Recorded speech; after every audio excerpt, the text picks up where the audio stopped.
মুখ্যমন্ত্রীকে চিঠি দিচ্ছি, উত্তরই দেয় না।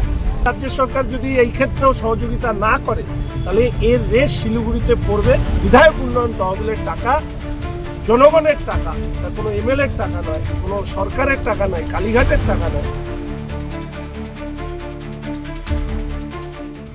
আজকে আমার এই ধর্ণা পূর্ব নির্ধারিত।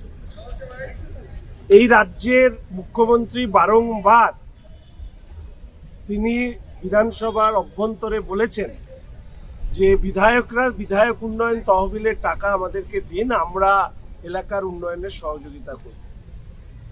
আমি শিলিগুড়ি বিধানসভা ক্ষেত্রের বিধায়ক উন্নয়নের তহবিলের টাকা খরচা করবার ক্ষেত্রে রাজ্যের মুখ্যমন্ত্রীর সহযোগিতা চেয়েছিলাম এবং তার পাশাপাশি আমাদের মুখ্য সচিব, সম্মানীয় স্পিকার মহোদয়, বিভাগীয় মন্ত্রী, DM Darjeeling district, Siliguri municipal কর্পোরেশনের মেয়র সাহেব, সবাই শুধু একটা জিনিসই আমাকে বুঝিয়েছে, তুমি বিরোধী রাজনীতি করো, তোমার টাকা আমরা কিছুতেই খরচা করতে দেব না।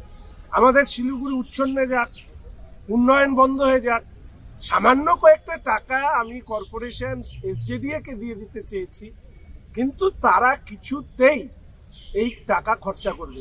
এক একটি কাজের পেছনে কোনোটায় 9 মাস, কোনোটায় 12 মাস, 14 মাস, বারবার করে আমার সুক্তলা মানে চটির সুক্তলা খুইয়ে দিয়েছে, তবু কাজ করানোর ক্ষেত্রে পাগল হয়ে যেতে হয়েছে।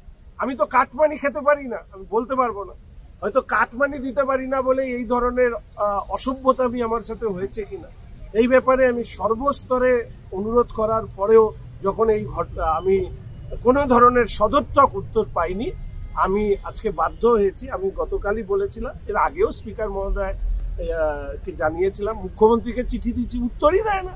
এমন মুখ্যমন্ত্রী, গণতন্ত্রের নাকি রানী নাকি পূজারী কে বলে ওনাদের, উনি তো গণতন্ত্রের হত্যাকারী। তো স্বাভাবিকভাবেই শিলিগুড়ির মানুষ জানুক যে শিলিগুড়ির বিধায়ক তিনি তার লড়াই করে যাচ্ছে এবং কেন্দ্রের সরকারের সহযোগিতা নিয়ে ইতিমধ্যে শিলিগুড়ি সংলগ্ন অঞ্চলে প্রচুর কাজ হয়েছে। এই বিধানসভার অভ্যন্তরে প্রচুর বিষয় উত্থাপিত করার পরে রাজ্য সরকারকে বাধ্য করেছি সেই কাজ করার জন্য এবং আমি আশা করি রাজ্য সরকার যদি এই ক্ষেত্রেও সহযোগিতা না করে তাহলে এর রেশ শিলিগুড়িতে পড়বে। শিলিগুড়ির মানুষকে সাথে নিয়ে আবার নতুন আন্দোলন হবে। বিধায়ক উন্নয়ন তহবিলের টাকা জনগণের টাকা, তা কোনো এমএলএর টাকা নয়, কোনো সরকারের টাকা নয়, কালীঘাটের টাকা নয়, ফলে স্বাভাবিকভাবে সেই টাকা ওনাদেরকে খরচা করতে হবে।